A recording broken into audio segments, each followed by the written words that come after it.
Bukan rahasia Insinyur Soekarno harus jatuh bangun dan berkorban untuk memperjuangkan kemerdekaan Indonesia. Salah satunya adalah dia harus rela untuk diasingkan atas perintah pemerintah kolonial Hindia Belanda kala itu. Salah satu titik pengasingannya adalah di daerah Bengkulu, di mana saat ini saya sedang berdiri. Lantas, seperti apa Bung Karno harus menjalani masa pengasingannya di Bengkulu?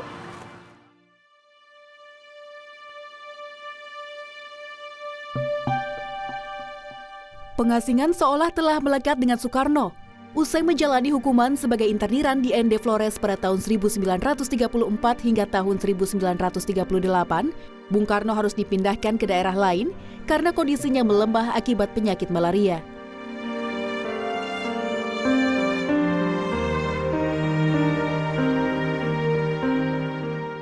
Kala itu pemerintah Hindia Belanda sedang memberlakukan politik etis dan mendapat sorotan dunia internasional untuk memperlakukan tokoh daerah jajahannya dengan baik.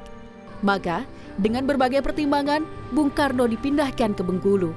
Pemindahan ini pun bukan tanpa kendala, karena dinilai sebagai musuh pemerintah Hindia Belanda yang paling menjadi perhatian, beberapa daerah sempat menolak untuk menjadi tempat pergeseran pengasingan Bung Karno. Beberapa di antaranya adalah Tanah Celebes dan Borneo di tahun 1937. Bambang R. Yudawan, pengurus Yayasan Bung Karno turut memaparkan alasan daerah Bengkulu yang ditetapkan menjadi tempat pengasingan Bung Karno selanjutnya. Mekanismenya pada masa lalu tergantung dari penguasa setempat ya, apakah mereka mau menerima atau enggak. Dan kelihatannya Bengkulu cukup terbuka untuk menerima pindahan itu. Dengan demikian itu yang terjadi, Bung Karno dan di Bengkulu dan cukup mujur karena Bengkulu lebih kosmopolitan lah ketimbang di ND ya. Tepat di bulan Mei tahun 1938, kabar Bung Karno akan dipindahkan ke Bengkulu pun menyebar hingga ke telinga para kaum pergerakan di Bengkulu sehingga diaturlah rencana penjemputan Bung Karno. Namun, karena informasi yang masih simpang siur mengenai lokasi kedatangannya, penjemputan dilakukan di dua tempat berbeda, yaitu melalui jalur laut dan dijemput di pelabuhan, dan di tempat pemberhentian bus jika Bung Karno menggunakan jalur darat. Jalur darat menjadi pilihan. Bung Karno turun di depan Masjid Jami yang dahulu merupakan pusat pemberhentian bus terakhir. Bung Karno datang seorang diri saat pertama kali menginjak tanah Bengkulu. Namun, setelah ia mempersiapkan tempat tinggal yang sudah disediakan pemerintah Hindia Belanda, istrinya Inggit Garnasih dan kedua anak angkatnya Ratna Juami dan Kartika menyusul. Ada beberapa pendapat mengenai asal-muasal rumah yang akhirnya ditempati Bung Karno sebagai rumah pengasingan ini. Ada yang menyebutkan bahwa rumah ini merupakan rumah milik dari keluarga keturunan Tionghoa. Ada pula yang menyebut rumah ini adalah milik seorang administrator Belanda yang memiliki perkebunan di pantai Panjang Bengkulu. Bambang R. Yudawan yang juga merupakan dosen arsitek Universitas Indonesia ini menjelaskan mengenai kondisi rumah pengasingan ini. Diperkirakan sekitar tahun 20-an, mungkin bisa lebih awal, tapi jelas bangunan tahun 20-an, tahun 1911 mungkin. Tapi rumah itu butuh renovasi supaya pantas lah, kan pemerintah Hindia Belanda nggak mau juga tokoh politik sekelas Bung Karno ditaruh di rumah yang nggak layak, karena mereka butuh liputan media ya, bahwa mereka memperlakukan tahanan politik dengan baik, bahkan dikasih uang pesangon kan. Jiwa seni arsitektur Bung Karno pun tergelitik untuk membenahi beberapa bagian dari bangunan rumah untuk disesuaikan dengan kebutuhan dan keinginannya. Seperti kemiringan konstruksi atap yang menyesuaikan dengan curah hujan di daerah Bengkulu, ventilasi tinggi untuk sirkulasi udara, serta kanopi di teras rumah yang diberi warna merah dan putih. Dalam masa pengasingannya, Bung Karno juga mendapatkan pengawasan dari pemerintah kolonial. Akses berkelana dan komunikasi pun dibatasi demi menjaga kondusivitas Bengkulu dari pengaruh-pengaruh yang mungkin diberikan oleh Bung Karno. Namun, keterbatasan ini tidak menghalangi masyarakat Bengkulu untuk terus berkunjung, bahkan meminta Bung Karno menyelesaikan segala permasalahan di tengah masyarakat. Saya pun berjumpa dengan Agus Setianto, peneliti sejarah Bengkulu, yang menjelaskan bagaimana Bung Karno menjadi orang nomor 1 yang dicari oleh rakyat Bengkulu kala itu. Pak Agus, ini sekarang kita sedang berada di ruang tamunya Rumah Pengasingan Bung Karno pada masa dahulu. Ini katanya Bung Karno sering menerima tamu dari warga asli Bengkulu nih Pak. Di samping memang bagi kaum pergerakan itu ya memang diajak berdiskusi dan ingin menambah wawasan pengetahuan tentang arti nasionalisme. Tapi mungkin masyarakat yang awam biasa juga dimanfaatkan untuk bahkan saat itu Bung Karno juga sudah seperti seorang dukun gitu ya. Dan dukun dari segala macam masalah itu. Ada yang masalah ketika berkaitan dengan perkara-perkara pengadilan, ada yang memang anggota keluarga yang sakit dan minta disembuhkan, dan itu memang sepertinya Bung Karno menjadi tumpuan untuk menyelesaikan semua permasalahan yang ada di masyarakat Bengkulu gitu. Ya, tidak hanya ruang tamu, beberapa ruangan lainnya dan barang-barang peninggalan Bung Karno masih bisa dilihat di rumah pengasingannya hingga saat ini. Tepatnya berada di Jalan Anggut Atas, Ratu Sambang, Kota Bengkulu. Di rumah inilah semua kegiatan Bung Karno saat masa pengasingan di Bengkulu berpusat. Sebuah rumah dengan halaman luas dan beberapa ruangan dengan sentuhan ala Bung Karno. Lalu, apa saja kegiatan yang biasa dilakukan oleh Bung Karno untuk mengisi waktunya saat masa pengasingan di Bengkulu?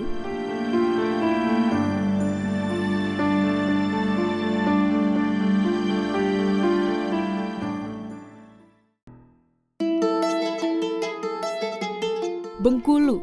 Tak butuh waktu lama untuk Bung Karno akrab dengan daerah ini.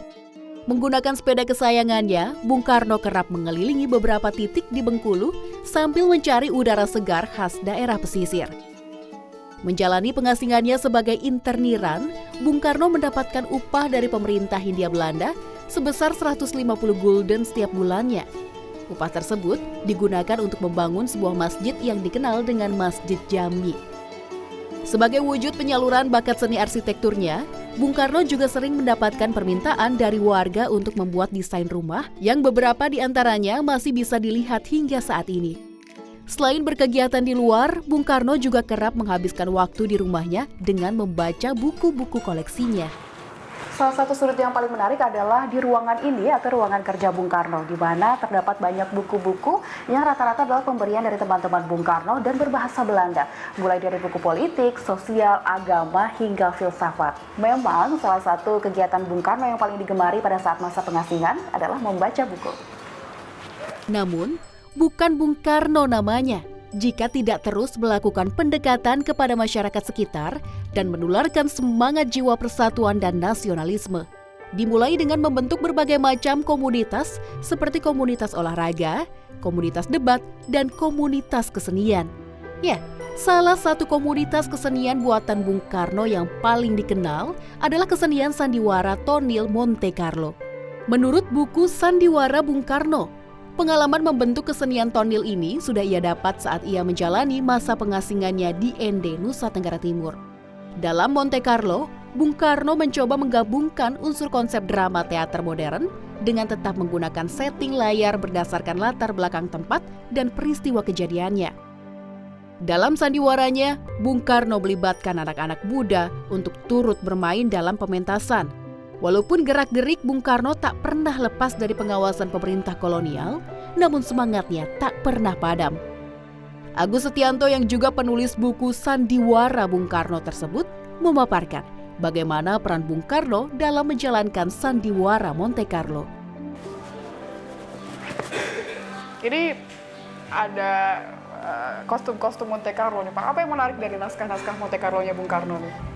Bung Karno mendesain mulai dari layarnya, selain skenario ya, sekali membuat tagnya, kemudian mengajari, melatih, dan sampai dia dari A sampai Z.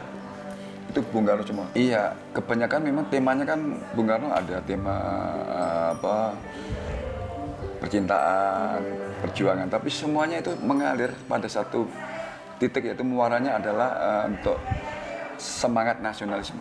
Dalam masa pengasingannya, Bung Karno juga berhubungan dengan tokoh-tokoh pergerakan di Bengkulu. Salah satunya bernama Hasanuddin, yang berkunjung ke rumah Bung Karno beserta istrinya Siti Khadijah dan anak satu-satunya bernama Fatimah atau Fatmawati. Almidianto, pendiri komunitas Bengkulu Heritage Society, menjelaskan bagaimana kedua keluarga ini akhirnya bertemu. Bu Fat ini kan orang tuanya itu juga ya, karena kan tokoh pergerakan juga yang ada di Bengkulu dan tokoh Muhammadiyah juga.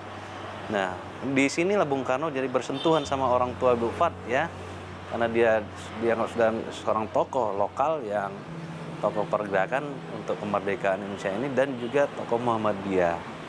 Nah, Bung Karno, Bu Fat waktu itu kan masih usia belia ya, sekitar umur belasan tahun, 16-17 tahun.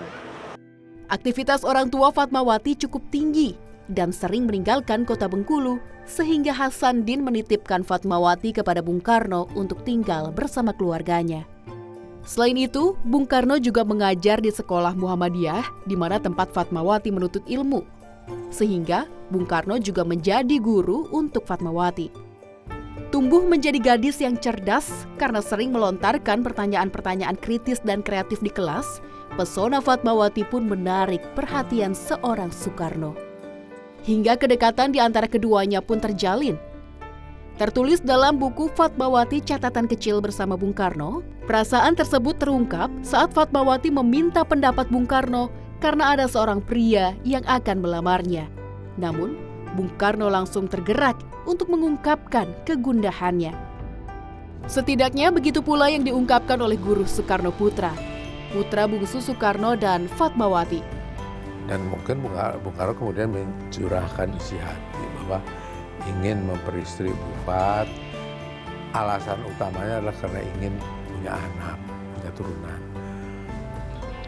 Bu Fat pasti selalu belum bisa menerima. Ibu juga bilang ke Bung Karno, karena Bung Karno kan udah punya istri. Kalau Fat nggak bisa terima di poligami. Walaupun agama Islam memperbolehkan, tapi kalau bicara nurani gitu, Bu Fat nggak setuju sama poligami. Dengan berat hati, Bung Karno pun berpisah dengan Inggit Garnasih dan menyelesaikan segala persoalan rumah tangganya. Tak lama setelah itu, Bung Karno disibukkan oleh masa pergantian penjajahan dari tangan Belanda ke tangan Jepang di tanah Jakarta. Namun, Bung Karno tetap menjaga komunikasi dengan Fatmawati melalui surat-suratnya yang dikirim ke Bengkulu. Hingga suatu ketika Bung Karno mengirimkan telegram kepada Fatmawati dan meminta untuk menikah dengannya melalui perantara wakil atau yang disebut dengan nikah wakil di tanggal 1 Juni 1943. Hal ini dilakukan Bung Karno karena situasi kala itu tidak kondusif dan tidak memungkinkan Bung Karno untuk berada di Bengkulu dan menikah langsung dengan Fatmawati.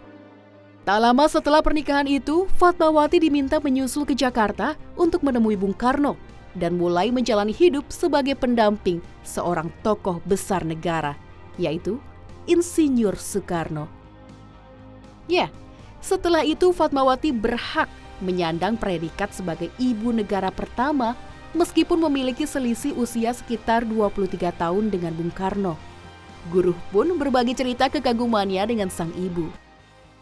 Kita punya ibu negara pertama itu seorang gadis desa Bengkulu yang baru berumur 22 tahun.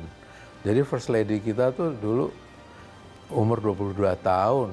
Tapi dia bisa melakukan berperan sebagai ibu negara, mendampingi Presiden Soekarno dengan baik menurut saya. Percaya diri yang tinggi, itu dibuktikannya saat mendampingi Bung Karno berkunjung ke New Delhi. Dan itu merupakan kunjungan pertama Fatmawati ke luar negeri. Siapa kira Fatmawati dengan cepat dapat menguasai situasi dan kondisi. Pandai menyesuaikan dan membawa diri, itulah gambaran yang lekat oleh seorang Fatmawati. Tidak ada contoh sebelumnya bagaimana seorang ibu negara harus bersikap. Tapi Fatmawati dengan elegan menunjukkan bahwa dirinya layak dan siap. Lantas, apa saja kontribusi Fatmawati sebagai ibu negara yang telah berhasil ditorehkan? Dan bagaimana sosok dirinya di tengah keluarga yang senantiasa berikan kehangatan?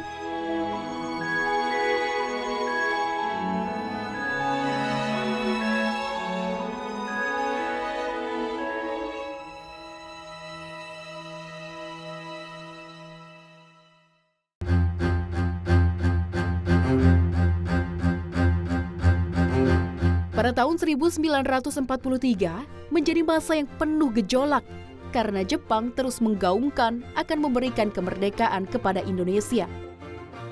Hingga terbesit di benak Bung Karno dan Fatmawati untuk mempersiapkan segala sesuatu yang berhubungan dengan kemerdekaan sendiri. Salah satunya adalah bendera Sang Saka merah putih. Fatmawati itu tidak sekedar menjahit bendera, tapi itu sudah kain merah putih sudah disimpannya hampir sekitar 1,5 tahun sebelum bendera itu dijahit. Jadi sebelum 17 Agustus 45 itu Fatmawati sudah menyimpan kain merah putih yang memang dipersiapkan nanti untuk pengibaran bendera ketika 17 Agustus dikumandangkan. Dan itu memang nampaknya Bung Karno dan Fatmawati sepakat bahwa kain ini nantilah yang akan dijadikan sebagai bendera lambang negara Republik Indonesia jika nanti memang akan diadakan akan terjadi peristiwa proklamasi kemerdekaan. Ya, dikenal sebagai penjahit bendera Indonesia yang pertama, siapa sangka kondisi Fatmawati kala itu sedang hamil besar anak pertama dan harus bersusah payah menjahit bendera berukuran 2 x 3 meter. Sehingga Fatmawati harus menggunakan mesin jahit Singer yang dijalankan dengan tangan karena dokter melarangnya menggunakan kaki untuk menggerakkan mesin jahit. Tak hanya kisah menjahit bendera, nama Fatmawati terkenang erat oleh warga Bengkulu karena perjuangan yang mengangkat nama daerah ini.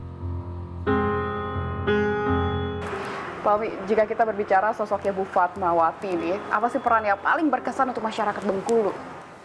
Ya, Ibu Fat sangat besar perannya bagi Provinsi Bengkulu terutama ya, karena berdirinya Provinsi Bengkulu ini tahun 1968 tidak bisa lepas dari artinya kontribusi beliau ya.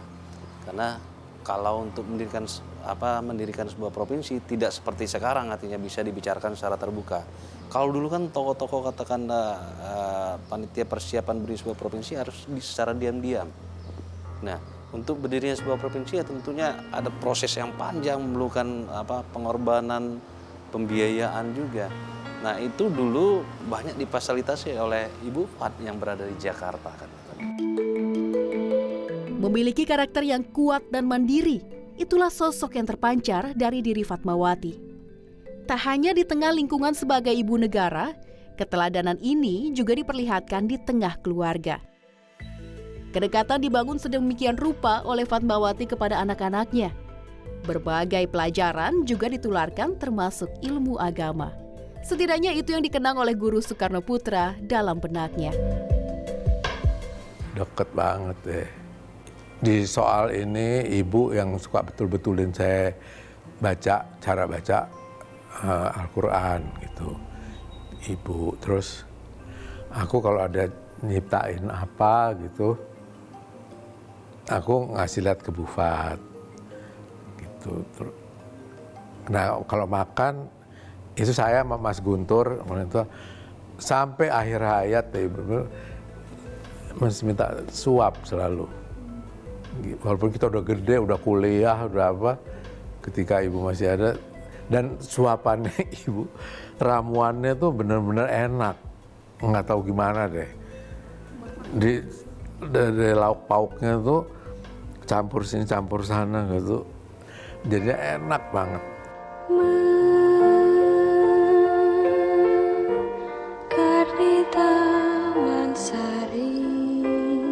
Guruh adalah salah satu anak yang paling dekat dengan sosok Fatmawati. Berbagai kenangan masih melekat di benak Guruh.